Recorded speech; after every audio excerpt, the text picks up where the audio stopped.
마지막이니까 좀 쉬워야 될 건데 쉽지가 않은 모양이네. 문제 봅시다. 1번 토지의 특성은 이런 거는 틀리면 안 되겠죠. 1번에 그 기역의 부정성으로 인해 이용 전환을 통한 토지의 용도적 공급이 불가능하다. 기역 지문이 옳은 지문으로 바뀌려면은 용도의 당성으로 인해 이용 전환을 통한 토지의 용도적 공급은 가능하다 이렇게 바뀌거나, 그러니까 우리 그 용도의 당성이 있으니까 용도적 공급 또는 경제적 공급은 가능하죠. 그러나 부정성 때문에 어떤 공급이 불가능하다. 물리적 공급이. 그럼 부정성으로 인해 토지의 물리적 공급은 불가능하다. 그렇게 되는 거고요. 다만 이제 용도의 다양성이 있기 때문에 용도적 공급 또는 경제적 공급은 가능하게 되죠. 그래서 기억은 정반대로 지문이 바뀌어야 되고, 니은하고 이것은 맞죠. 부동성 활동을 국제화시키고, 또 영속성, 감가상각 이론이 적용되지 않게 한다. 그러면 리얼의 개별성은 외부 효과하고는 아무런 관계가 없고요. 외부 효과를 야기시키는 원인은 부동성과 인접성 두 가지 특성이죠. 그래서 1번은 답이 2번이 되겠고요. 그 다음에 2번에 주택의 용어가 올바르게 배열된 거 당연히 알고 있어야 됩니다.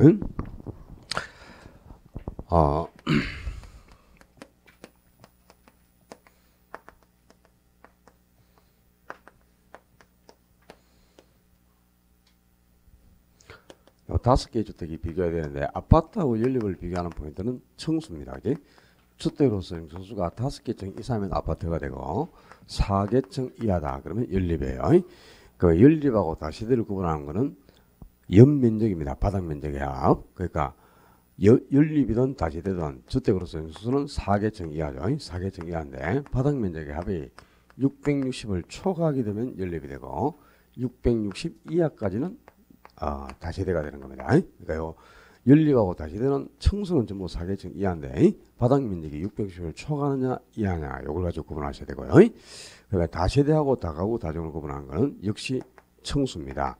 다가구 주택은 주택으로서 층수가 3개층 이하이고 바닥 면적의 합이 660 이하입니다.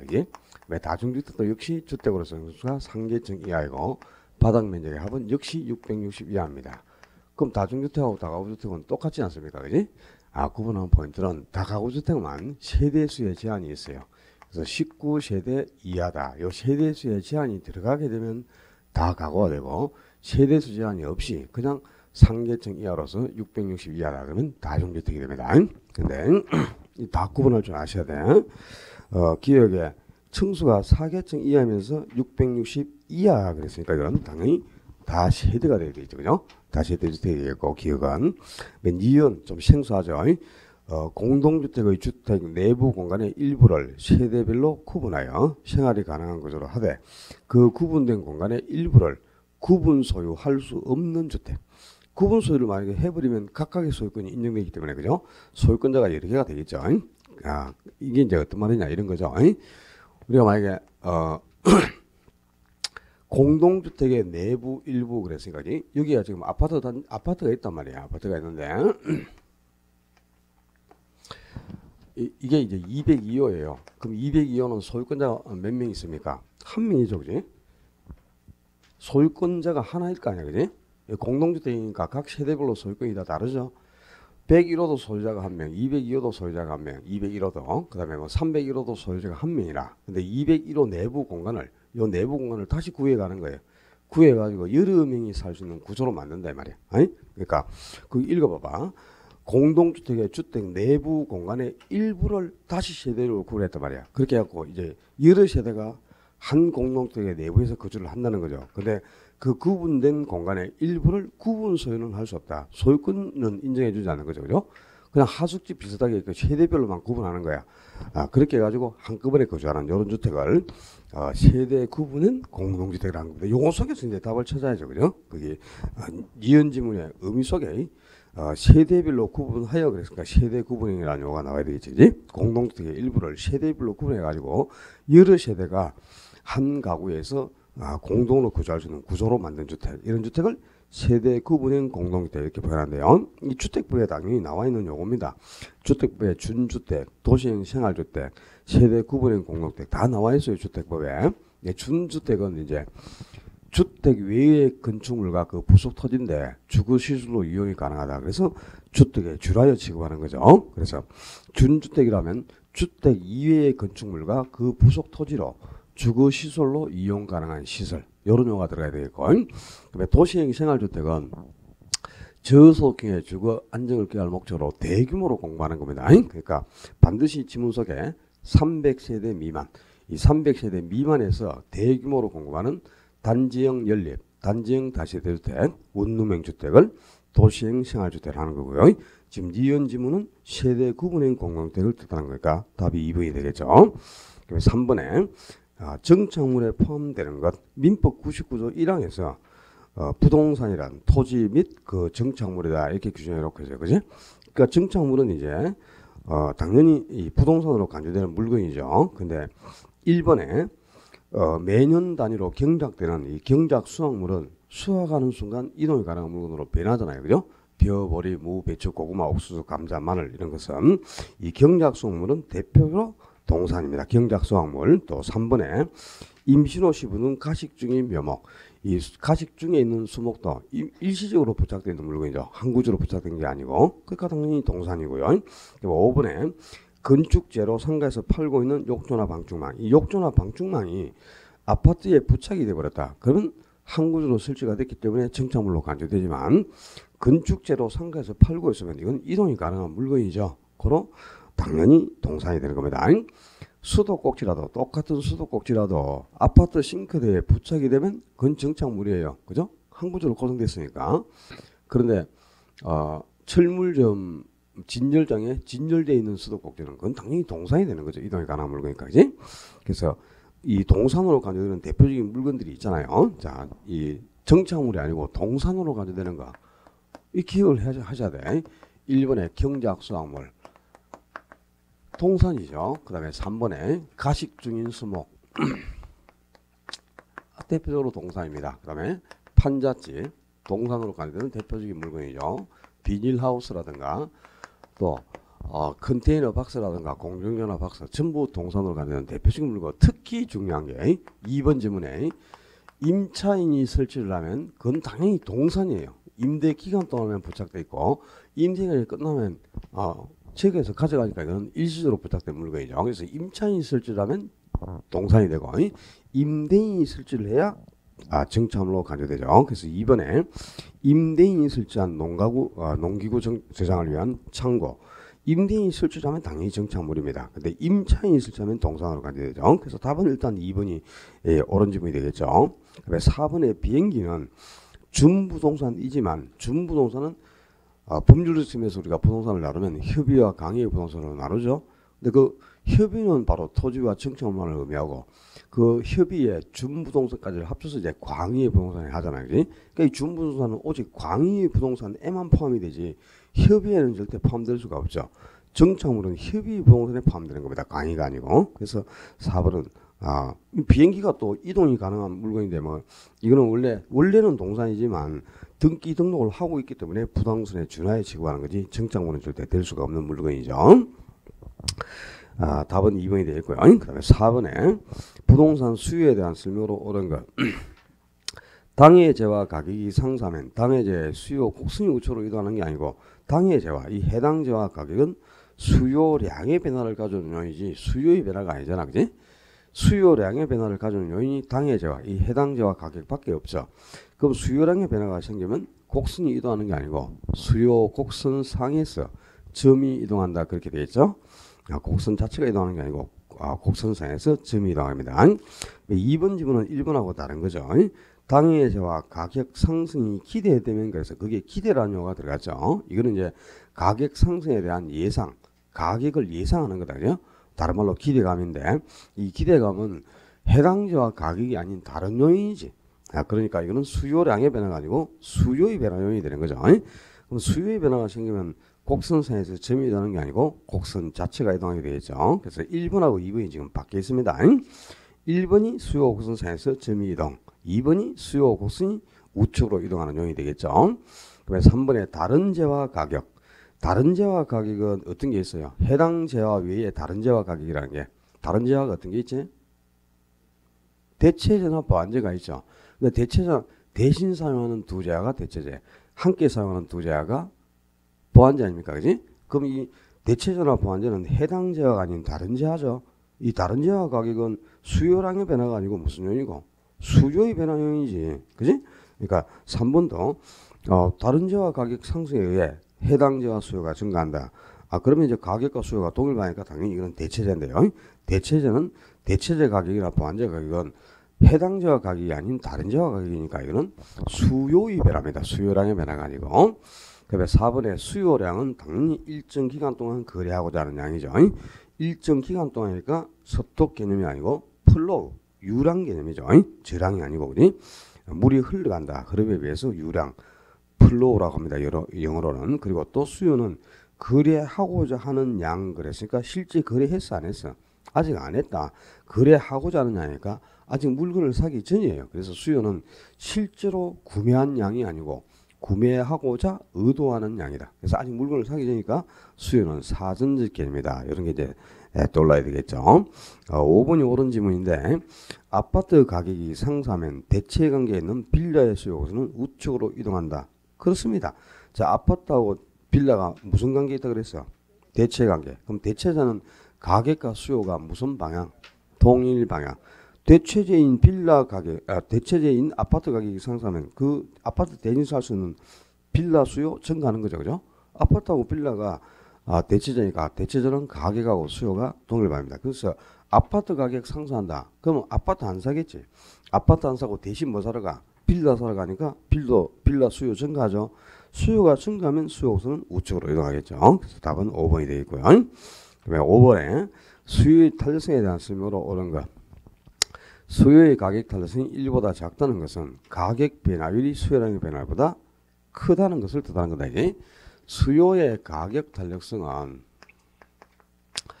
가격이 변화할 때 수요량이 어느 정도 많이 변하는 것을 측정한 게 수요의 탄력성이에요. 가격이 20%가 변할 때 수요량이 10%가 변했다. 그럼 탄력성은 0.5니까 1보다 적죠? 이때를 뭐란다? 비탄력이라 한다. 그지? 근데 똑같이 이제 가격은 20%가 변했어요. 가격은 20%가 변했는데 수요량이 30%가 변하면 탄력성 1보다 큰 값이 나오고 탄력성이 1보다 클 때를 탄력이라고 합니다. 그러니까 탄력성이 1보다 작다. 1보다 작다는 말은 비탄력이라는 뜻이죠. 그죠? 그거는 가격의 변화율이 수요량의 변화보다 더 크고 수요량의 변화율이 적다는 거지. 그러니까 탄력성은 이 가격의 변화를 줄 때 수요량이 가격보다 많이 변하느냐 적게 변하느냐를 측정하는 건데 수요량의 변화가 커서 수요량이 많이 변할 때를 탄력, 수요량이 가격보다 더 적게 변할 때를 비탄력이라는 거잖아요. 그치?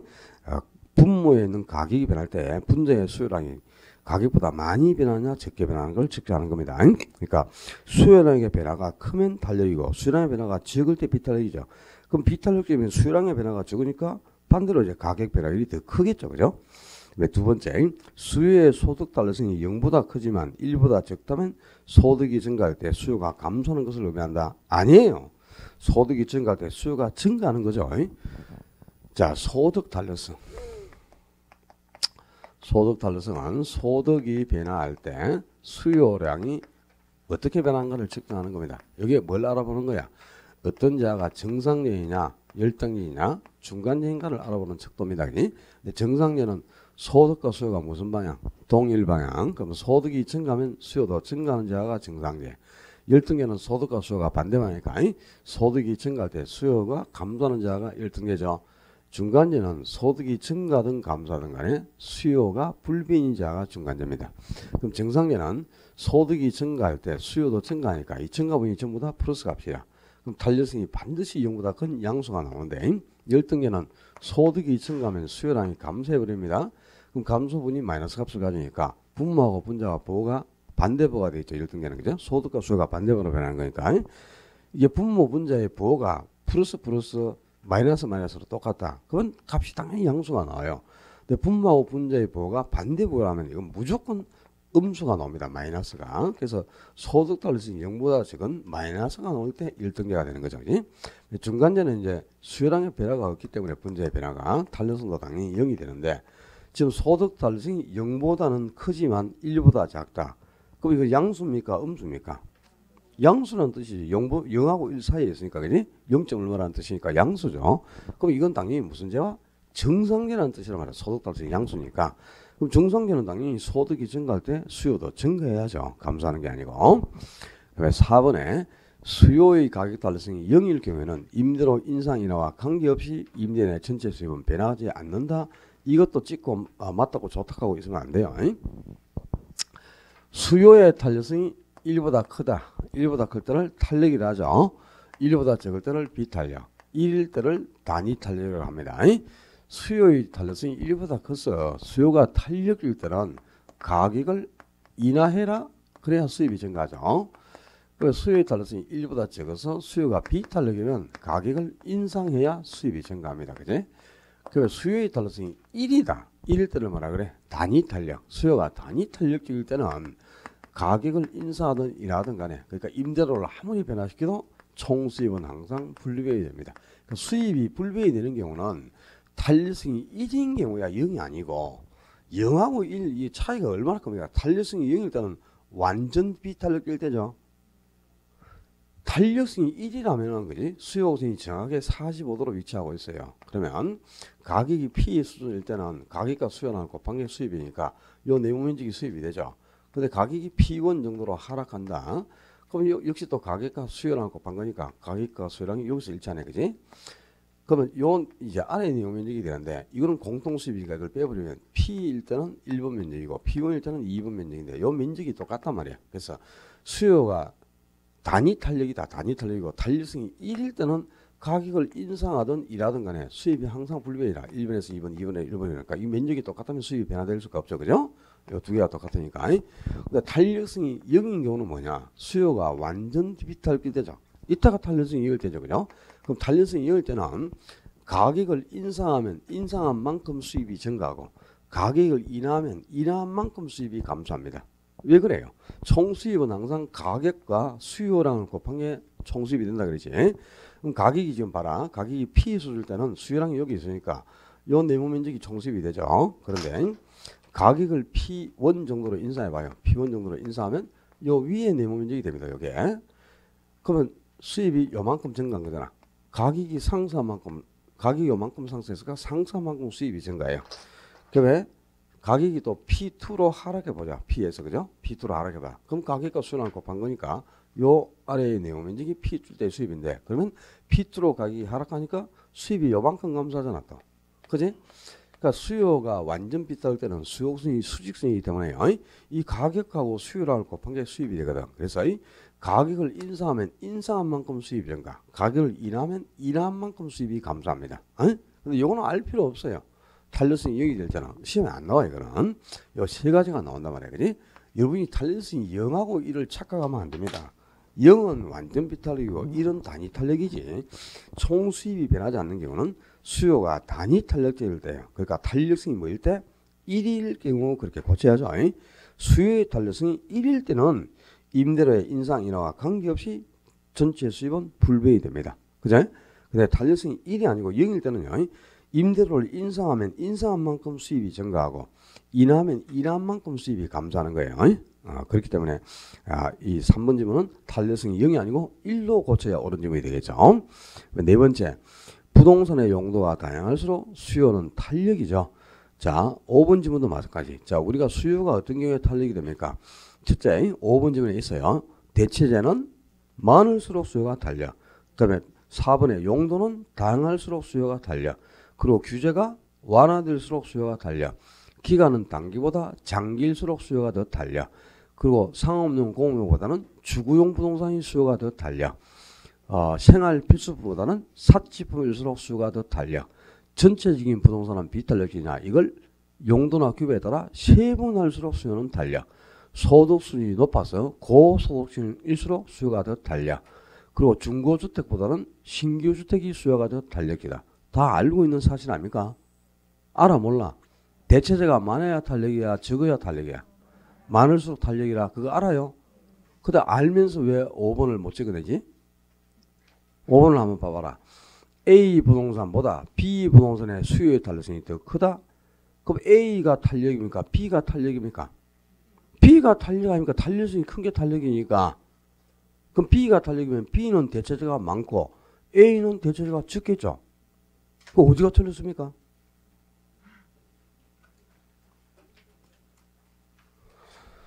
(5번이) 옳은 질문입니다. 집에 가서 다시 한번 읽어봐요. 6번에 아파트 시장에서 균형에 대한 설명은 옳지 않은 거. 그 1번하고 2번에서 여러분이 꼭 기억해야 될 거거든요. 완전 탄력 때는 뭐가 변하지 않는다? 가격이 변하지 않는다. 그럼 2번에 공급이 완전 탄력일 경우 수요가 감소하면 균형 가격은 어떻다고? 변하지 않는단 말이야. 불변. 완전 탄력 때는 항상 가격이 불변이라. 그지? 그리고 1번에 완전 비탄력이다. 공급이 완전 비탄력이면 수요가 증가든 감소하든 상관없어요. 완전 비탄력 때는 뭐가 불변? 균형량. 양이 항상 불변이다 말이야. 완전 탄력 때는 가격이 불변이고 완전 비탄력 때는 양이 불변이 되죠. 그 다음에 가격은 언제 변화가 크게 생긴다? 비탄력질수록 탄력이 아니고 가격은 비탄력 때가 크게 변하죠. 그지? 그 다음에 그러면 이제 2번이 틀렸다는 거 알겠죠? 1번에 완전 비탄력은 항상 양이 불변이란 말이야. 그 다음에 2번에 완전 탄력 때는 뭐가 불변? 가격이 언제나 불변이죠. 그러니까 균형 가격은 하락할 수가 없겠지. 균형 가격은 불변이고 균형량만 감소를 하겠죠. 수요가 감소했으니까. 그래서 답은 2번이 틀려있고 3번에 공급이 탄력적인 상태에서 수요가 증가해서 아파트 수요가 증가하면 가격은 당연히 상승하겠죠. 뭐 이거는 뭐 그림을 안 그려봐도 알잖아요. 공급이 탄력이다. 그럼 공급구수는 완만하다는 뜻이잖아. 그지? 근데 이 상태에서 수요가 증가했다. 수요의 증가는 수요 우선이 우측으로 이동한다는 뜻이지. 그럼 수요가 증가했으니까 균형점이 여기서 1로 이동하네. 그럼 가격은 요만큼 어떻게 돼? 당연히 상승하잖아요. 가격 상승하고 균형량도 당연히 증가를 합니다. 수요가 증가할 때는 그냥 정상적인 경우는 당연히 가격도 상승하고 양도 증가해야죠. 그 다음에 4번에 수요와 공급이 동시에 증가하면 그랬다. 수요도 증가하고 공급도 증가해서 그러면 이게 동시에 공급이 증가해서 동일 방향으로 변했죠. 그때는 뭘 정하는 거야? 양동을 정한다. 양동 가수 중에 양동을 정해야 되니까 양동. 양은 얘들하고 동일화로 증가하겠죠. 그러나 가격은 알 수 없겠죠. 그러니까 균형 가격은 뭐 상승할 수도 있고 하락할 수도 있고 불변일 수도 있어요. 그러나 양은 반드시 증가하게 되죠. 그리고 5번에 아파트 가격이 상승할 것으로 예상된다. 가격 상승 예상. 무슨 요인입니까? 이거는 수요의 증가 요인이죠. 가격 상승 예상될 때 부동산은 수요가 증가하게 되지. 그럼 수요가 증가하면 어떻게 돼? 가격 상승 양도 당연히 증가하는 거죠. 그지? 6번은 2번이 틀려 있고요. 그 다음에 7번에 자 이제 가격 탄력성하고 교차 탄력성 이거 이제 구분한 거 나오면 지금은 이제 이 문제는 못 풀면 안 되겠죠. 당연히. 그지? 지금 모의고사를 여러 번 치면서 그죠? 요 대체제와 보완제를 구분하는 건 제가 회차마다 다 내줬다. 근데 아직도 구분을 못하면 안 되지. 교차 탄력성은 이제 지금 A가 나왔으니까 A의 가격이 변할 때 다른 제와는 B의 수요가 어떻게 변한가를 측정해가지고 요 A, B 두 제와 관계가 대체제 관계냐 보완제 관계를 알아보는 것 아닙니까? 그지? 근데 지금 A 가격이 8% 상승했다. A의 가격이 8% 상승함에 따라 A의 수량은 어떻게 됐어? A 가격 상승하면 A 안 사겠지. 가격과 수량은 반비라는 거니까 가격이 상승하면 당연히 수량은 감소합니다. 그러니까 A 가격 오르면 A 안 사겠죠. 그러니까 A 수량이 4% 감소했네. 그지? 그럼 A 수량이 4% 감소했으니까 자 가격이 상승하면 상승분이 플러스 값이고 수요량이 감소했으면 감소분은 마이너스 값이지만 이 가격 탄력성을 계산할 때는 항상 절대값으로만 계산한단 말이에요. 가격 탄력성은 언제나 절대값으로 계산하니까 음수도 양수하고 똑같이 취급되니까 이건 그냥 8분의 4하고 똑같은 거죠. 8분의 4니까 2분의 1이냐 그지? 그럼 2분의 1이면 0.5죠. 가격 탄력성은 항상 1을 기준으로 해서 1보다 클 때를 탄력, 1보다 적을 때를 비탄력이라 하지 않습니까? 그지? 그지? 그럼 자 기억의 가격 탄력성은 0.5이고 그다음에 가격 탄력성의 크기는 비탄력이다. 이유는 비탄력. 이게 일단 나와야 되겠죠? 0.5하고 비탄력. 그럼 0.5 비탄력이 나와 있는 건 지금 2번하고 4번밖에 없어요. 일단 답이. 그 다음에 교차 탄력성은 이제 A의 가격이 변할 때 다른 제인 B의 수량이 어떻게 변하는가를 측정하는 거야. 이거는 두 제의 관계를 보는 게 교차 탄력성이란 말입니다. 그러면 지금 A의 가격이 8%가 상승했잖아요. A 가격이 상승했을 때 A 안 사고 대신 B 샀다 안 샀다? B도 안 샀네. 그러니까 B의 수요량이 16%가 감소했죠. 그죠? B 수요량이 16% 감소했습니다. 그럼 자, A 살 때 B를 같이 사면 A하고 B는 함께 사용하는 제하고 A 살 때 A 살 때 B를 산다. 그럼 A하고 B는 함께 쓴다는 거죠. A 안 살 때 B 안 산다. 함께 쓰는 거지.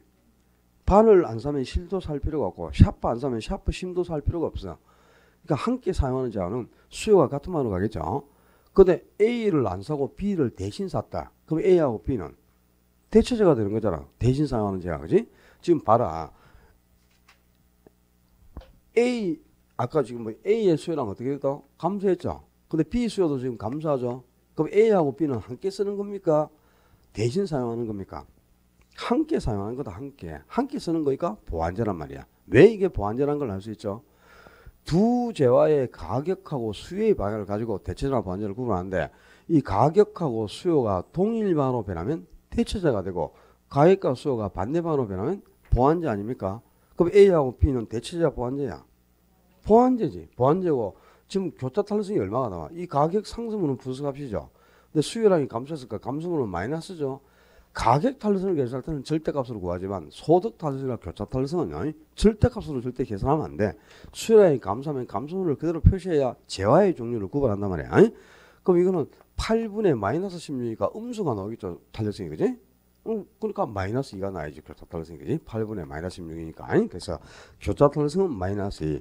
두 재화는 가격하고 수요가 서로 반대 방향으로 변하고 있으니까 보완제 아닙니까? A 가격과 B 수요가 반대 방향 아닙니까? 지금 가격하고 수요가 동일 방향으로 변하면 두 재화가 대체제 관계고 가격과 수요가 반대면 보완제 관계다. 얼마나 많이 했노 지금. 이제 막 목에 피가 나올라 해서 이제 못 하겠다 이제 나도. 몇 번이고 답이? 2번이 답이다 말이야. 다 맞췄어요. 틀린 사람은 스스로 좀 아직도 내가 이걸 틀리면 안 되는데 어떻게든 이제 오늘이 지나고 나면 이제 할 기회도 없다. 그러니까 오늘 중으로 어떻게든 해결을 해가지고요. 옆 사람한테 물어보든 들고 오든 뭐 알아서 해결해가지고 요 문제만큼 풀 수 있도록 하셔야 됩니다. 8번에 시장 균형 가격이 상승할 수 있는 경우 그런데 어떤 경우에 가격이 상승할 수 있죠? 가격이 상승하는 경우는 두 가지다. 자, 수요만 증가하게 되면 가격 상승하고 양도 증가합니다. 그지? 왜 수요가 감소할 때는요. 가격이 하락하고 양도 감소해요. 그다음에 공급이 증가할 때, 공급만 증가하게 되면 역시 또 가격 하락하고 양만 증가합니다. 그리고 공급이 감소할 때는 가격이 상승하고 양이 감소하지 않습니까? 그럼 이제 균형 가격이 상승하는 경우는 두 가지 경우인데요. 수요가 증가하거나 공급이 감소할 때 가격이 상승하는 거예요. 만약에 이 문제가 균형 가격이 시장 가격이 하락하는 경우 그러면 수요의 감소나 공급의 증가 중에 답을 찾아라 이 말이고 수요가 감소할 때 공급이 증가할 때 가격이 하락하지 않습니까? 그지? 근데 가격이 상승하는 경우 그랬으니까 수요의 증가나 공급의 감소 중에 답을 찾아봐라 그 말이라. 문제 유형을 알아야지. 그럼 수요 증가 또는 공급 감소 중에 답을 찾아야 되는데 자 1번, 2번, 3번, 5번처럼 그죠? 뭐가 더 크다면 하고 나온다. 크다면이 나오면 뭐하고 같다? 큰 쪽과 같다 그랬죠. 큰 쪽과. 이렇게 뭐가 더 큰 경우하고 나오면 큰 쪽과 같아요. 그러면 1번은 공급이 증가한 경우 공급 증가가 더 크잖아요. 5번도 공급 증가가 더 크죠? 그럼 1번하고 5번은 공급이 증가한 경우야. 공급이 증가할 때 가격이 상승해 하락해? 하락하잖아. 그럼 1번하고 5번은 답이 될 수 없겠지. 그 다음에 2번에 수요 감소가 더 커요. 그럼 2번은 수요가 감소한 경우죠. 수요가 감소하면 가격이 역시 어떻게 돼? 하락하잖아요. 하락. 수요가 감소하면. 그지? 그 다음에 3번은 공급 감소가 더 크죠? 그럼 공급이 감소할 때 가격이 상승하다. 그래서 답은 일단 3번이 되겠죠. 그 다음에 4번에 수요 증가와 공급 증가가 같다 그래. 수요 증가와 공급 증가가 같다. 잘 들어라.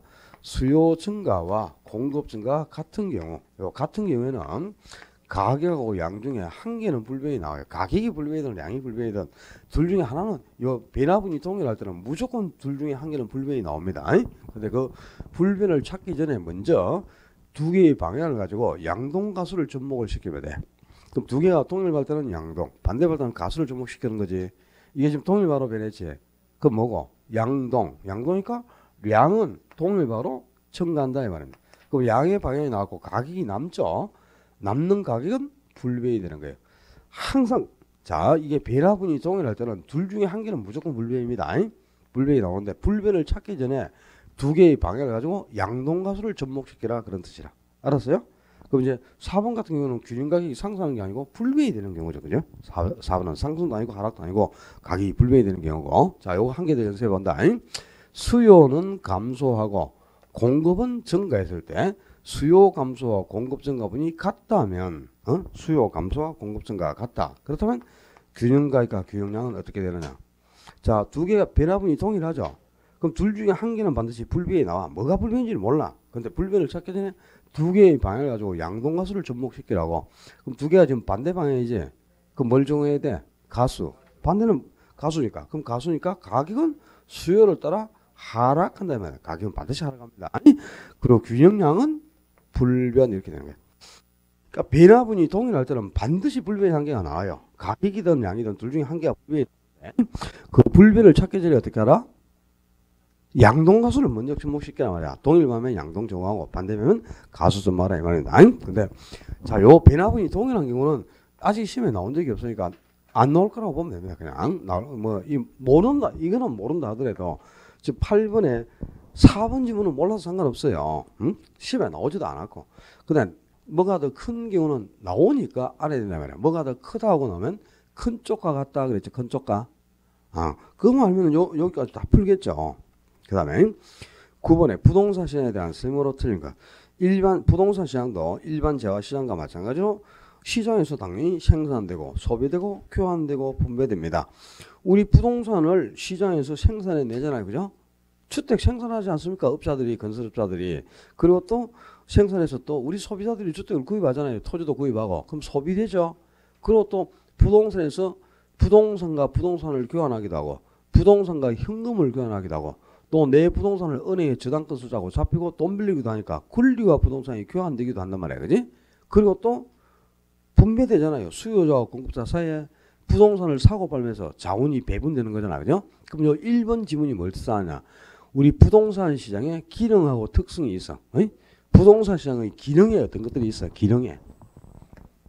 부동산 시장의 기능에 자고가 정량이 있잖아. 자고가 정량 중에 요 1번이 자원을 배분한다. 부동산은 자원 배분 기능이 있고 또 상품을 교환하는 기능이 있다. 요걸 지금 뜻하는 거야. 자원을 배분하잖아요. 그죠? 수요 공급자 사이에 사고 팔면서. 그리고 또 상품이 부동산은 상품이 서로 교환됩니다. 그리고 가격도 창조가 되죠. 거래를 통해서. 그지? 그리고 정보도 제공해 주잖아요. 그리고 또 부동산의 양이나 질이 또 조절되지 않습니까? 양과 질을 조절해 주죠. 이게 이제 시장의 기능이죠. 그래서 1번은 부동산의 기능을 뜻하는 지문이고요. 그다음에 2번에 부동산 시장은 국지적 시장이죠. 부동산이라는 뜻 때문에 주어진 위치상에서만 시장이 있으니 말은 국지적 시장이라 그지? 그래서 고도로 국제화되어 있죠. 그리고 일단의 지역시장에서 부동산의 위치, 규모, 용도에 따라 여러 개의 부분시장으로 세분화된다. 자, 부동산 시장은 부동산이라는 뜻 때문에 국지적 시장이고 또 지역적으로 시장이 세분화되고 지역적으로 시장이 세분화되면 그 세분화된 시장 안에 따로따로 형성되는 부분 시장이 계속 존재할 수밖에 없다. 그지? 위치가 고정되어 있어가지고 주어진 위치상에서만 시장이 성립하기 때문에 그렇죠.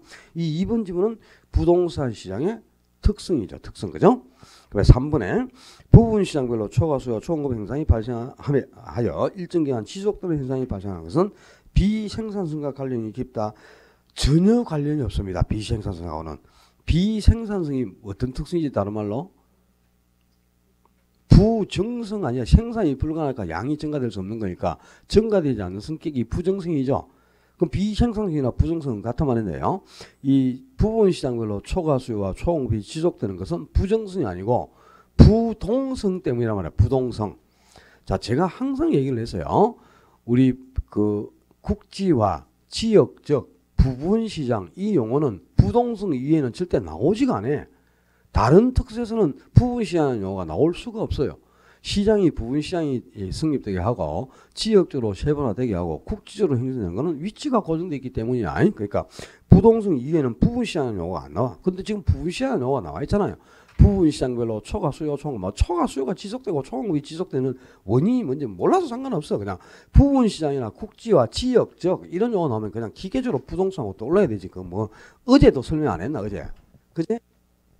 어제 설명해도 못 알아들었다.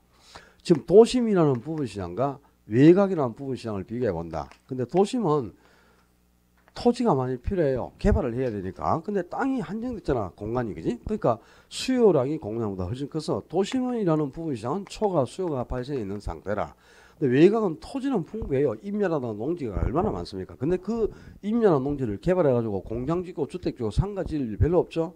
그러니까 공급은 많으나 수요가 별로 없으니까 초과 공급이 발생해 있는 상태지. 그러니까 도심이라는 부분 시장은 초과 수요 상태, 외곽이라는 부분 시장은 초과 공급 상태인데 이 외곽의 풍부한 토지를 도심으로 이동만 시킬 수 있다면 한꺼번에 초과 수요와 초공급을 다 해결한단 말이야. 근데 토지는 이동되지 않는다. 부동성이라는 특성 때문에 외곽은 외곽대로 초공급이 지속되고 도심은 도심대로 초과 수요가 지속된다. 이렇게 도심과 외곽이라는 부부시장 단위로 초과 수요와 초공급을 지속화시키는 것은 부동성 때문이다. 어저께 제가 얘기 들었어. 어저께 오늘 모의고사 나올 거니까 그지? 좀 이따 보게 될 거라고 그 얘기도 했어요. 어저께 기억도 없겠지 뭐. 그러니까 답은 일단 3번이 틀렸고 그다음에 4번도 부동산 시장의 특성이죠. 부동산 시장은 소비자와 공급자, 생산자, 소비자 모두가 소수밖에 존재하지 않는 시장이고 또 언제나 불안정 경쟁 시장이죠. 그리고 워낙 자금이 크기 때문에 그죠? 고가이기 때문에 자금의 유용성과 밀접한 관련을 갖고 있죠.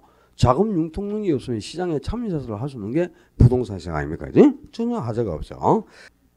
완전 경쟁 시장은 장난이 정보비용이 존재하지 않죠. 그러니까 정보비용이 존재하는 시장은 그건 불안정 경쟁 시장이 완전 경쟁 시장이 될 수가 없습니다. 거기까지는 맞습니다. 그런데 우리가 항상 그죠? 완전 경쟁 시장이 성립되면 그 시장은 항상 뭐가 된다? 할당 혈적 시장이 됩니다. 그러나 할당 혈적 시장이 언제나 완전 경쟁 시장이 되는 것은 아니잖아요. 그럼 D가 틀렸네. 할당 혈적 시장이 완전 경쟁 시장에 해당한다 그러면 불안정 경쟁 시장은 될 수가 없다는 뜻이잖아요. 그거 틀렸지 D가. 할당은 완전히 될 수도 있고 불완전히 될 수도 있다니까. 완전은 언제나 할당이다. 그러나 할당이 언제나 완전히 되는 것은 아니에요. 할당은 완전히 될 수도 있고 불완전히 될 수도 있으니까 D가 틀려있지. 그다음에 2번, 3번 찍으면 안 돼요. 부동산 시장은 불완전 경쟁 시장이에요. 근데 1번 지문에 완전 경쟁 시장은 정보비용이 존재하지 않는다 그랬죠. 근데 부동산 시장은 정보비용이 존재하잖아요. 왜 정보비용이 수반돼? 완전 경쟁 시장이 아니고 불완전 경쟁 시장이라서 그렇다고. 그럼 정보비용이 수반되는 이유는 시장이 불안정하기 때문이다. 그래야지. 그다음에 3분의 부동산은 투기 등으로 인해 초과인을 또 획득할 수 있죠. 할당 혈적 시장은 정보 가치와 정보 비용이 일치하는 시장이라. 할당 혈적 시장이 어떤 시장이냐? 할당 혈적 시장은 정보 가치만큼 정보 비용이 투입되기 때문에 정보의 가치가 1,000만 원 정도가 되면 정보 비용도 똑같이 1,000만 원을 지출해서 누구나 다 1,000만 원의 비용을 지출해서 정보를 획득하기 때문에요. 어떤 사람도 수익을 낼 수가 없어요. 그러니까 정보 가치만큼 정보 비용이 투입되면 초과이윤 자체가 획득할 수 없다는 거지. 그러니까 할당시장은 초과이윤이 없는 시장이란 말이야. 아니?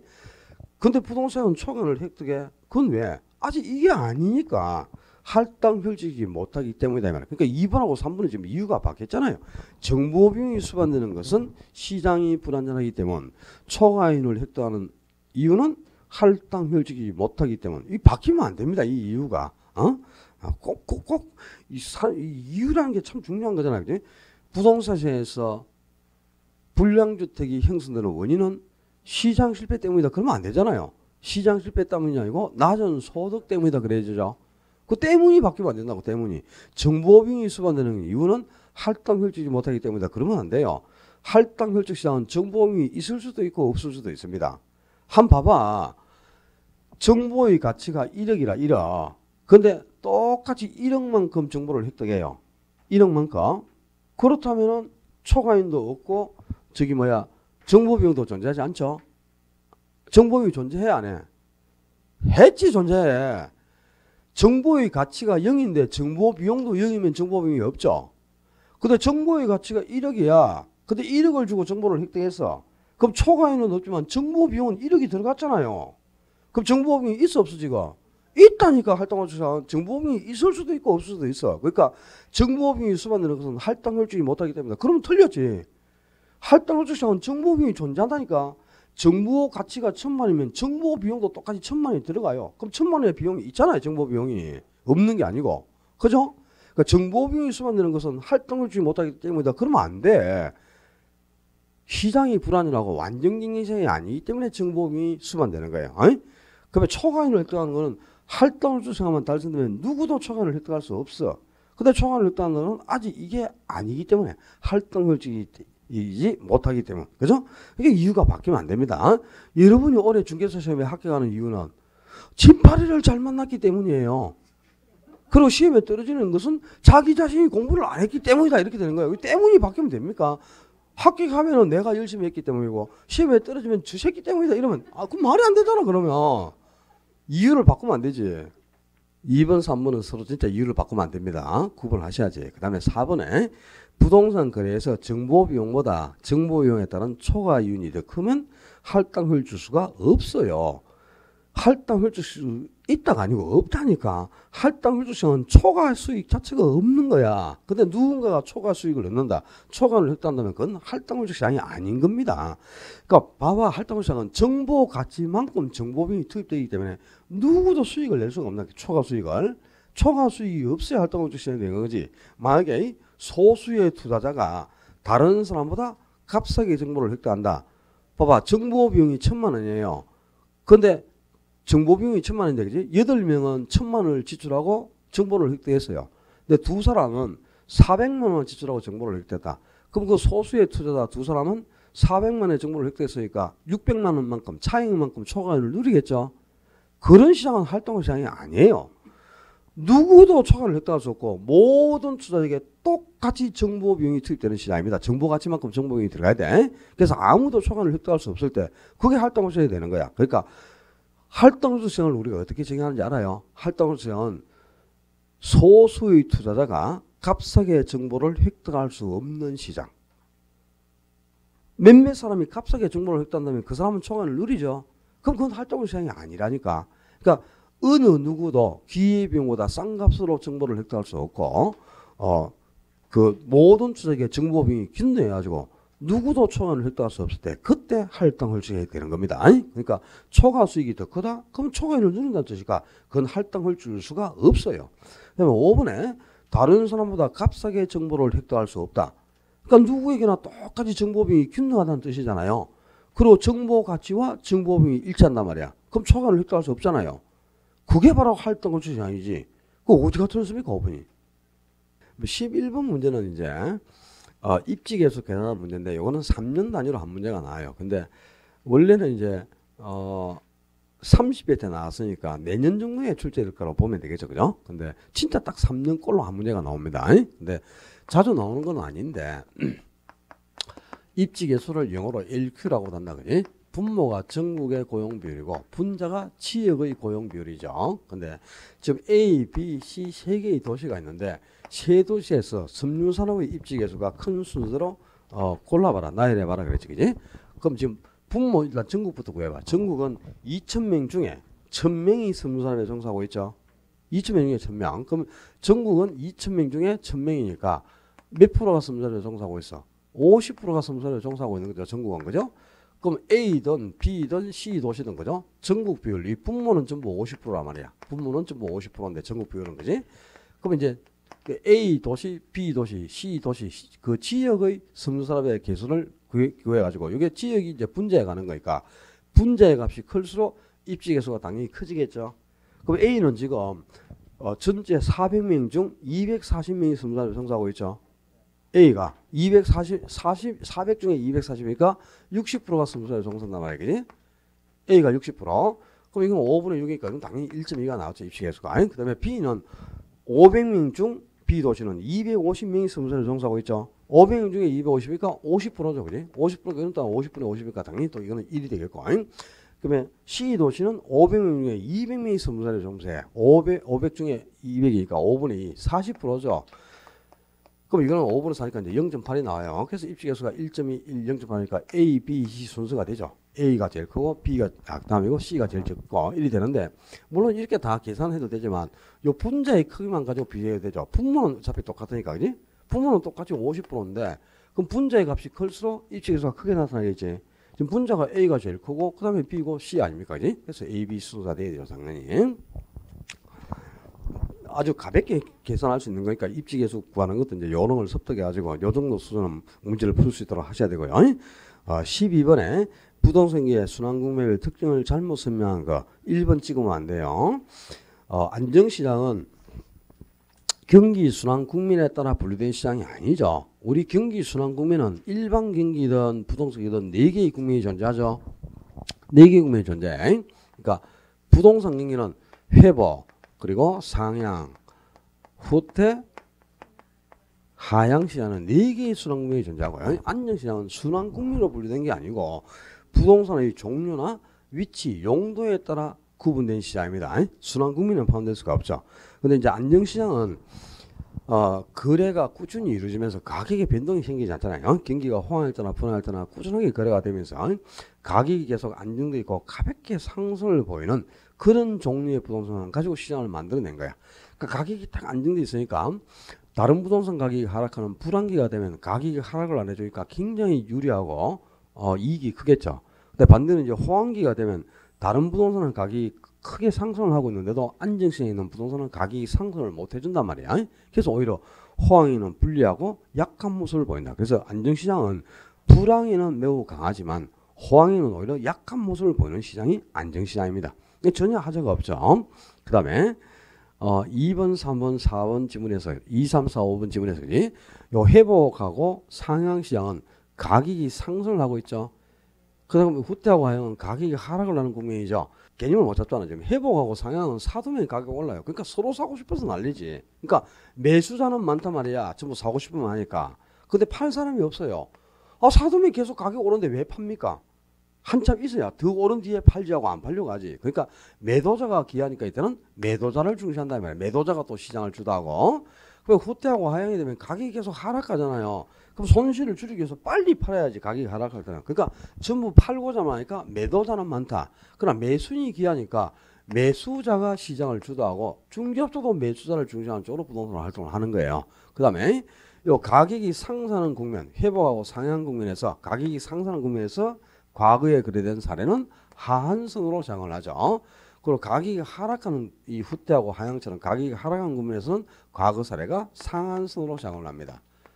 요거 구분한 게 국민별 특징에서는 요걸 구분한 게 시험 포인트로 대부분 답이 나오죠. 그러니까 이제 그게 보자.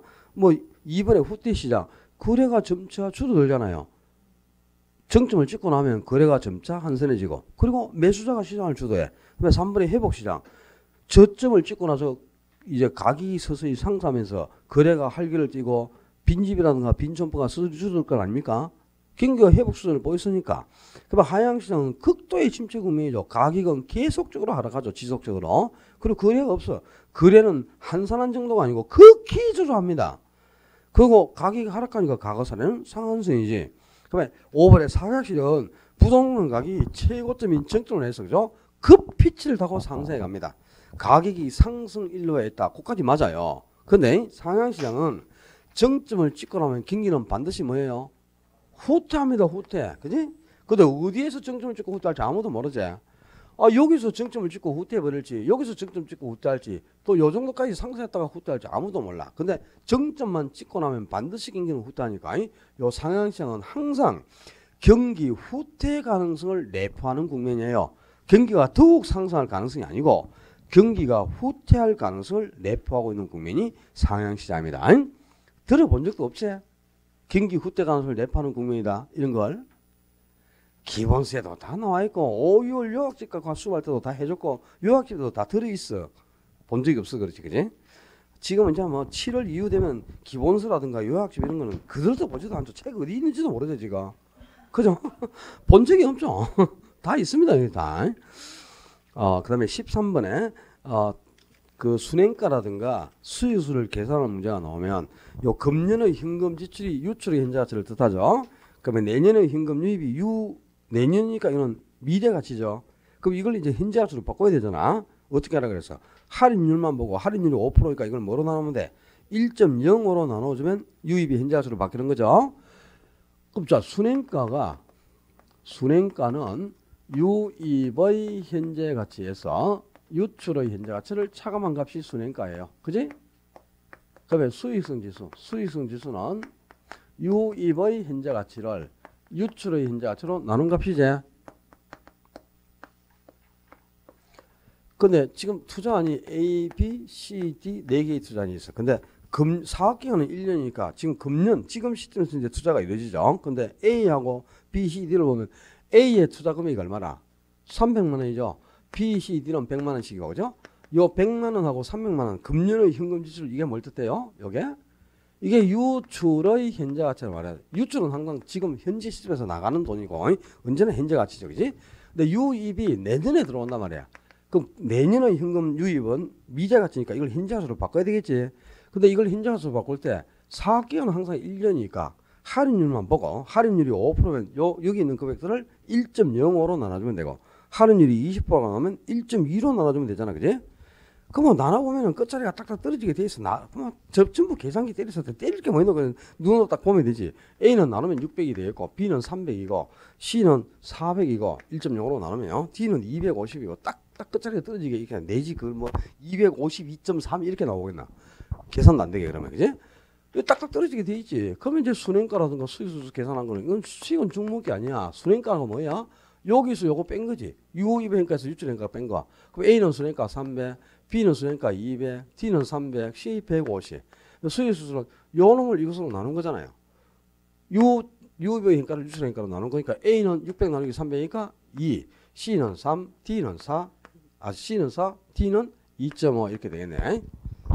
자, 1번에 A와 C의 수행가는 A와 C의 수행가는 300으로 똑같죠. 그리고 2번에 수행가가 가장 작은 것은 D, 150으로 가장 작죠. 그래서 3번에 C의 수행가는 D의 2배, C의 수행가는 D의 2배가 맞네. 300이니까 150의 2배죠. 그리고 4번에 A와 C의 수익수의 합은 B와 D의 수익수 합과 같다? 따져봐야지. A와 C의 수익수 합은 A하고 C의 수익수를 합치면은 6이 됩니다. 근데 B하고 D의 수익수를 합치면은 5.5가 되네. 그럼 이거는 같지가 않네요. 다른 횟수로 그지? 6하고 5.5니까. 그래서 답은 4번이 틀리고. 그다음에 5번에 총 투자비가 300만 원일 경우에는 A만 수행하는 투자안보다 B, C, D를 함께 수행하는 투자안의 타당성이 더 높다. 그렇습니다. 왜 그러냐? 지금 내가 투자할 수 있는 금액이 300만 원 있어. 그럼 300만 원 있는데 A에 투자를 딱 하려고 보니까 A 한 개에 투자하면 300만 원을 다 쓰죠. A의 투자 금액이 300이란 말이야. 그럼 300만 원 가지고 A에 투자를 해버리면 다른 투자하고 같이 투자를 할 수가 없잖아요. 그런데 B하고 C, D는 투자 금액이 100만 원씩이네. 그지? 그럼 내가 사용할 수 있는 투자 비용이 300이 있으니까 B에 100, C에 100, D에 100에서 300만 원 가지고 B, C, D에 한꺼번에 투자를 할 수 있잖아. 그죠? 근데 어느 게 더 유리하냐? A 한 개만 300 투자하는 것보다는 B, C, D에 한꺼번에 300을 투자하는 게 훨씬 더 유리하단 말이야. 왜 그런가 하니까 A에 300 가지고 A 한 개만 투자해보면 A의 순행가가 300이 나오네요. 그럼 300만의 수익을 했단단 말이야. 근데 300만 원 가지고 B에 100, C에 100, D에 100에서 B, C, D에 한꺼번에 투자하면 B의 순행가 200가, C의 순행가 300가, D의 순행가 150을 합친 이 세 개의 순행가를 합친 650만 원의 순행가가 반드시 발생해요. 그래서 300만 원 가지고 A 한 개만 투자하면 수익을 300밖에 획득하지 할 수 없는데 B, C, D 한꺼번에 투자하면 650만 원의 수익을 얻었잖아요. 그죠? 그래서 수익을 350만 원만큼 극대화시켰죠. 요게 이제 순행가법은 가치 가산 원칙이 적용되기 때문에 수익을 극대화시킬 수 있다. 부의 극대화 가능한 투자 분석 기법이다. 그걸 뜻하는 지문이다. 그래서 5번도 옳은 지문이죠. 그지? 순행가법은 내부 수익률법이나 수익률법보다는 월등하게 우수한 투자 분석 기법으로 평가되죠. 그 이유가 바로 이거. 가치 가산 원칙이 적용되기 때문에 부의 극대화가 가능하다 이 말입니다. 근데 수익률법이나 내부 수익률법은 그게 불가능한 거죠. 그래서 순행가법이 가장 이론적으로 우수한 겁니다. 자, 답은 4번이 틀렸고 그 다음에 14번에 부동산 투자 위험의 처리 방법에 관한 설명으로 드린 거. 위험한 투자를 제외시키는 전략으로는 무위험률밖에 얻을 수 없다. 당연합니다. 투자자가 요구하는 수익률, 요구 수익률은 무위험률과 위험 할증률 두 개로 구성이 됩니다. 그지? 근데 여기서 이제 무위험률은 말 그대로 위험 없이 위험을 전혀 감수하지 않고서도 그냥 투자 후에 시간만 지나면 자동적으로 얻을 수 있는 순수한 시간에 대한 대가가 무위험률이라. 이건 위험하고 전혀 관계가 없어요. 투자만 한다면 누구나 다 그냥 자동적으로 주어지는 겁니다. 시간이 흐를수록. 그 다음에 위험 할증률은 높은 위험을 감수한 대가로 위험을 감수한 보상으로 얻어지는 위험에 대한 보상이죠. 근데 투자자가 위험을 전혀 감수하지 않거나 위험한 투자를 전부 제외시켜버리면 위험한 투자를 다 제외시켜버리면 위험을 감수 안 한다는 뜻 아니냐. 그 위험에 대한 대가인 위험 할증률을 얻을 수가 없겠죠. 그러나 무위험률은 위험하고 상관없이 그냥 투자만 하면은 누구나 주어지는 수익률이라니까. 그러니까 위험한 투자를 제외시켜버리면 요 위험 할증률을 얻을 수가 없으니까 그런 투자가 얻는 수익은 요거 한 개. 무위험률 딱 하나밖에 없겠죠. 근데 이제 1번 지문도 그죠? 이 지문을 또 수정해가지고 위험한 투자를 제외시키는 전략 또는 위험을 전혀 감수하지 않는 투자자는 수익률을 획득할 수 없다. 그러면 안 돼요. 수익률이 없는 게 아니고 수익률이 무위험률로만 구성되어 있다 이 말이야. 무위험률만 얻는다는 거지. 수익 자체가 없는 게 아니고 위험에 대한 대가인 위험 할증률이 없는 겁니다. 수익 자체가 없는 게 아니고. 수익은 지금 봐라. 무위험률하고 위험 할증률로 구성되어 있잖아요. 근데 위험을 감수하려면 요 뒤에 걸 얻을 수 없이 무위험률은 위험하고 상관없이 누구나 다 주어진다 그랬죠. 투자만 하면. 그러니까 위험을 감수하지 않는 투자는 요것만 얻으니까 수익이 그만큼 줄어들고 수익을 적게 획득한다는 거지 수익 자체를 획득할 수 없다. 그래서는 안 된다 이 말이야. 2번에 위험한 투자안일수록 할인율을 하향 조정해서는 안 되지. 상향 조정해야지. 그래야 위험이 처리되겠죠. 할인율을 상향 조정한다는 말은 요구 순위를 높인다 이 말이야. 요구 순위를 높게 조정한다. 위험이 높은 투자일수록 봐라. 위험이 높은 투자안일수록 투자가 높은 위험을 감수하겠죠. 높은 위험을 감수하면 그 대가로 위험에 대한 보상인 위험 할증률을 더 크게 요구합니다. 그럼 요 위험이 높은 투자일수록 위험 할증률이 증가하니까 요 두 개를 합친 요구수도 당연히 상승하는 거야. 이 요구순위 상승한 말이 할인율을 상향시킨다. 할인율이 상승한다. 똑같은 말이에요. 이 요구순위 위험을 조정하는 할인율로 사용되기 때문에 요구순위를 위험 조정 할인율이라고 하지 않습니까? 그래서 위험이 높은 투자일수록 이 요구순위를 상향 조정한단 말이에요. 할인율을. 그래야 위험이 제거되는 거죠. 그지? 하향이 아니고 할인율을 높인다. 또는 요구순위를 상향 조정한다. 그래야 위험이 제거되겠죠. 그 다음에 3번에 화폐 가치가 하락해서 인플레가 생겨서 화폐 가치가 하락하면 금융기관도 손실을 떠는 기죠. 차입자에게. 그게 뭔데? 변동금리. 그리고 임대인도 임차인에게 손실을 떠는 기죠. 임대료 인상을 통해서. 그죠? 그리고 또 주택 선분양이라든가 보험가입이라든가 이자율 수합이라든가 이런 게 다른 주택의 손실을 떠는 기는 위험의 증가, 위험을 증가하는 방법이죠. 또 보수 제출 방법은 수익은 가급적 낮게 추정을 하고 비용을 높게 예상해가지고 보수로 투자에 접근하는 방법. 수익을 낮게 비용을 높게 낮게 하고 높게가 바뀌면 큰일 난다. 그다음에 수익성에 결정적인 영향을 주는 변수를 찾기 위해서 민감 분석을 하기도 한다. 이제 민감 분석은 투자 후에 수익이 발생해요. 근데 그 수익에 영향을 주는 요인들이 많이 있어. 그지? 민감 분석은 수익에 영향을 주는 여러 가지 요인들이 변할 때 실제 수익이 어떤 영향을 받는가를 분석하는 거예요. 근데 그 수익이 크게 영향을 받아서 변화를 내버리면 수익에 밀접한 영향을 준다는 거죠. 그래서 그 수익에 영향을 주는 요인 중에 어떤 것이 수익에 가장 큰 영향을 주는지, 뭐 임대료인지, 영업 경비인지, 세금인지, 이자 비용인지 이런 걸 판단해 가지고 손실 규모를 줄일 수 있는 아주 합리적인 투자 분석 기법으로 활용되는 게 바로 민감도 분석, 감흥도 분석이죠. 그지? 전혀 하자가 없습니다. 이또 찍을 게 이거 뭐 몰라 1번을 찍거나 2번을 찍으면 또 용서가 되죠. 나머지 3, 4번 중에 찍었다. 이 뭐 그냥 아주 오래 간다는 뜻입니다. 자 15번에 대상보험선의 순영업 소득을 계산하라 그랬어요. 우리가 일반적으로 수지 계산 과정이 나오면 전부 다 여러분들이 그냥 세후 형수지 계산하는 줄 알고 무턱대고 여기까지 다 계산하는데 그죠? 지금은 요것만 구하면 돼. 여기 밑에 거 고려할 필요가 없습니다. 그럼 지금 건축 연면적이 지금 임대 단위수가 2000제곱미터죠. 근데 유효 임대 면적 비율이 90% 그러니까 임대 호수는 1800제곱미터가 된다는 거죠. 그죠? 1800제곱미터고 그리고 제곱미터당 임대료가 5,000원이라. 예상 임대료가. 그죠? 그럼 요 5,000원에다가 1800제곱미터를 곱한 게 뭐야? 그게 가능총소득이겠죠. 그럼 가능총소득 얼마고? 900만 원이지. 9천만 원이고. 참. 그렇습니다. 하여튼 글이 나왔어요. 그렇죠? 그 다음에 영업 경비 비율이 저 공실도 있죠? 없나? 그 어디 있나? 평균 공실이 10% 있나? 그럼 여기 90만 원이 공실로 나갔죠? 기타 소득 없으니까 유효 소득은 810만 원입니다. 경비가 40%면 그러면 순영업 소득은 요 810만 원에 60%가 순영업 소득일 거 아니야?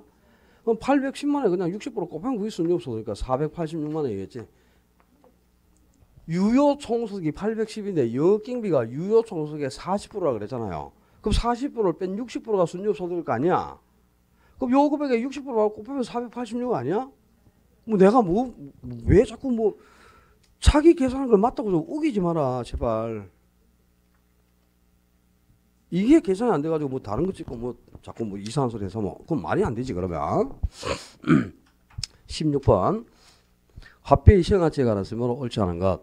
은행으로부터 주택 구입 자금을 원리금 균등 분할 방식으로 대출한 가구가 매월 상환할 원리금을 계산한 경우 저당수를 사용한다. 그렇죠. 자, 우리가 매달 상환할 원리금을 구할 때는 저당 상수를 활용하잖아. 그죠? 융자 금액의 저당수 곱해주면 원리금이 계산되죠. 근데 이때 저당 상수를 가지고 계산된 원리금은 원리금 균등 상환 방식입니다. 원금 균등 방식은 여기서 또 1번 지문을 원금 균등 방식으로 대출한 가구가 이렇게 고치면 큰일 나요. 원금 균등 방식은 저당 상수를 가지고 원리금을 계산하지 않는다. 원리금 균등 방식만 저당 상수를 가지고 원리금을 구한단 말이야. 알았죠? 바뀌면 안 되겠고. 그다음에 2번에 일시불의 미래가치 계수는 이자율이 상승할수록 당연히 커지게 됩니다. 자, 일시불의 미래가치 계수는 1 플러스 R의 n승이에요. 요게 이제 일시불의 미래가치 계수죠. 그죠? 요 전체 값이. 근데 여기서 이자율이 R이잖아. 그죠? 근데 요 R, 이자율이 상승한다. 그럼 전체 미래가치 계수 크기가 당연히 커지게 되지. 이게 평수이기 때문에 그죠? 이자율이 상승하면 당연히 값이 커집니다. 근데 이제 이거하고 비교할 거 일시불의 현재가치 계수. 일시불의 현재가치 계수는 1 플러스 R의 n승 분의 1이에요. 이게 현재가치 계수죠. 근데 이 현재가치 계수는 할인율이 상승할수록 작아진다 이렇게 되겠네. 그지? 요 분모에 있는 미래가치를 할인하는 요 할인율이 R이에요. 요 R이 상승하면 전체 현재가치는 당연히 적어지게 됩니다. 그래서 일시불의 미래가치 계수는 이자율이 상승할수록 커지게 되고 일시불의 현재가치 계수는 할인율이 상승할수록 작아진다. 요 바뀌면 안 돼. 그러니까 그 1번 지문, 2번 지문하고 비교하죠. 같이 기억을 하셔야 돼요. 일시불의 미래가치 계수는 이자율이 상승하면 커지지만 일시불의 현재가치 계수는 할인율이 상승할수록 작아진다 이렇게 되는 거예요. 그지? 그러면 3, 4번에서 연금의 hen가 계수하고는 저당 상수가 역수, 연금의 내가 계수와는 감증인 계수가 역수죠. 근데 역수는 두 수를 곱했을 때 값이 1이 되는 관계가 역수예요. 그죠? 값이 1이 되야 역수가 되지. 그러면 연금의 hen가 계수의 저당수 곱하면 1, 연금의 미래가치 계수의 감증인 계수를 곱하면 1, 일시불의 현재가치 계수에 일시불의 미래가치 계수를 곱하면 1 이렇게 되네. 역수니까 역수는 두 개를 곱했을 때 1이 되는 겁니다. 요 관계도 기억을 해야 돼. 그다음에 5번에 일정 금액을 만들기 위해 내가 불입할 금액, 납입해야 될 금액을 구하는 계수가 감채 기금 계수잖아요. 그죠?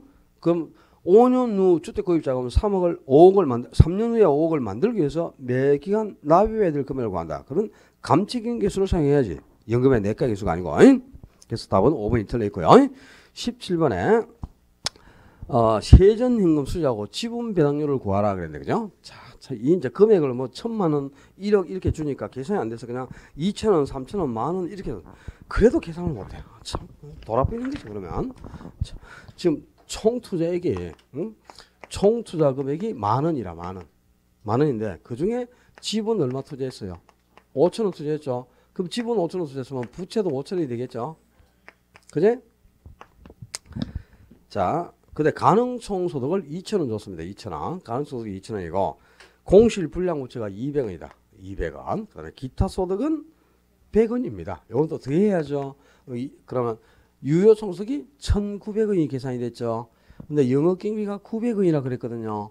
그죠? 그럼 요거 빼면은 순영업소득은 1,000원이거든요. 근데 부채 수비액이 그 부채 수비액 나와 있네. 500원으로. 그죠? 그럼 요거 500원 빼면은 세전행금수가 500원이 되거든요. 그지? 여기까지는 계산이 되겠죠. 그럼 자, 일단 문제가 세전행금수를 구하라. 그럼 세전행금수 500원까지 여기까지는 계산하겠습니까? 그럼 최소한 답은 5번이나 4번 중에 찍으셔야 되겠죠. 이것도 계산을 못 해가지고 1, 2, 3번 중에 답을 찍었다. 진짜 정말요. 아니 수익 계산 자체를 안 외우고 있다거나 그냥 숫자 모이면 무조건 그냥 계산하지 않고 마음 먹고 딱 찍어보겠다 이런 뜻이죠.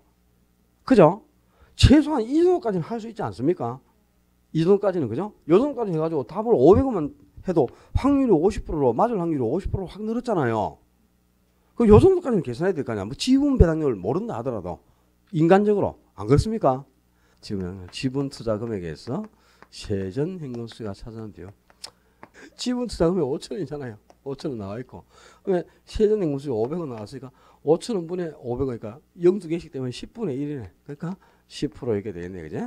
최소한 이제 우리 어린이 시험에서 가장 중요한 비율이 순소득 성수 모르면 안 됩니다. 순소득 성수를 뭐라 하죠? 자본 회수 기간에 하고, 요 순소득 성수는 총 투자 금액입니다. 총 투자액. 총 투자액이 총소득의 총소득이 아니고 뭐 순nhập 소득의 몇 배가 되는가를 나타내죠.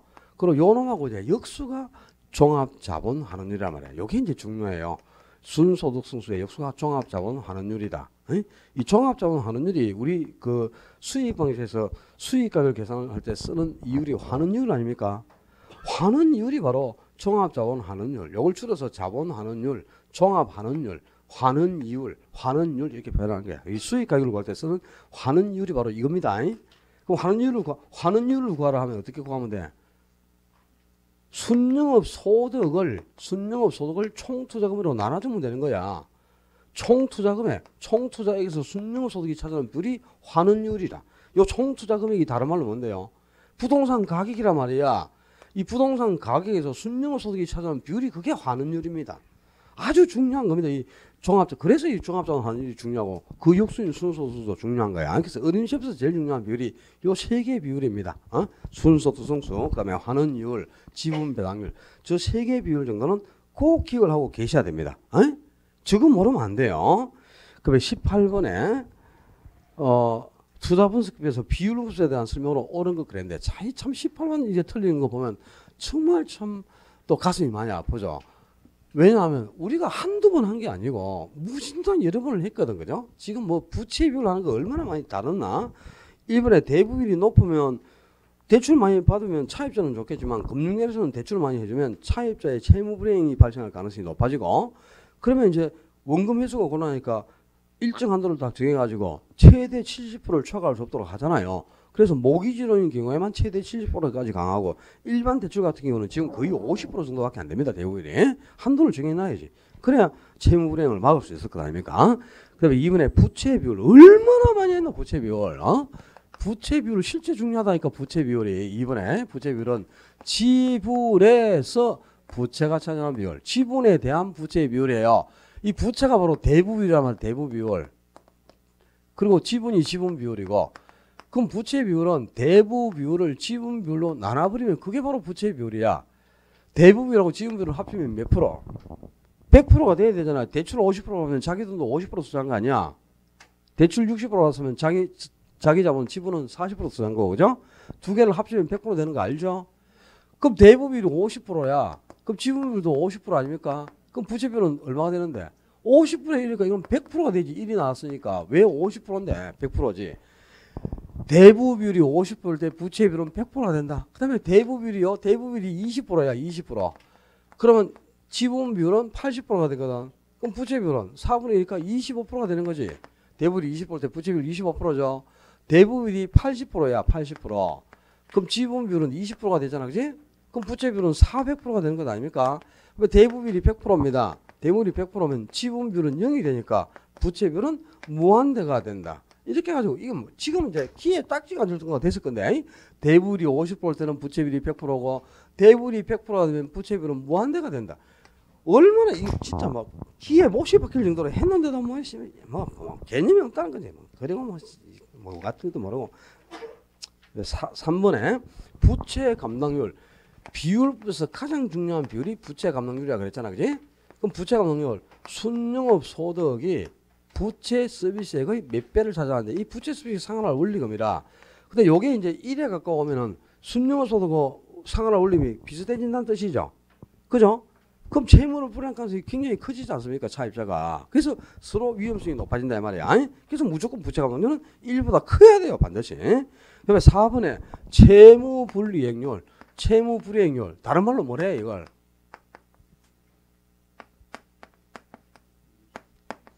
손익분기점이라고 합니다. 손익분기점. 손익분기점의 측정지표.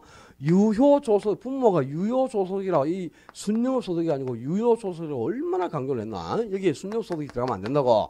유효조소득에서 영업경비와 부채 서비스액이 차지하는 비율, 채무불이행 가능성을 나타내는 비율인데요. 손익분기점이라고도 한다. 그 다음에 5번에 대부 비율과 부채 감당률은 환원율 결정 방법 중 부채 감당법에서 사용된다. 그렇습니다. 우리 부채 감당법에서 환원율을 구할 때 어떻게 구했어요? 부채 감당법은 환원율을 구할 때 저, 부, 대 세 개 곱한다. 저가 뭐야? 저당상수란 말이야. 저당상수. 그 다음에 부는 부채 감당률이라. 부채 감당률. 그리고 대가 대부 비율. 요 세 개를 곱해가지고 환원율을 구하잖아요.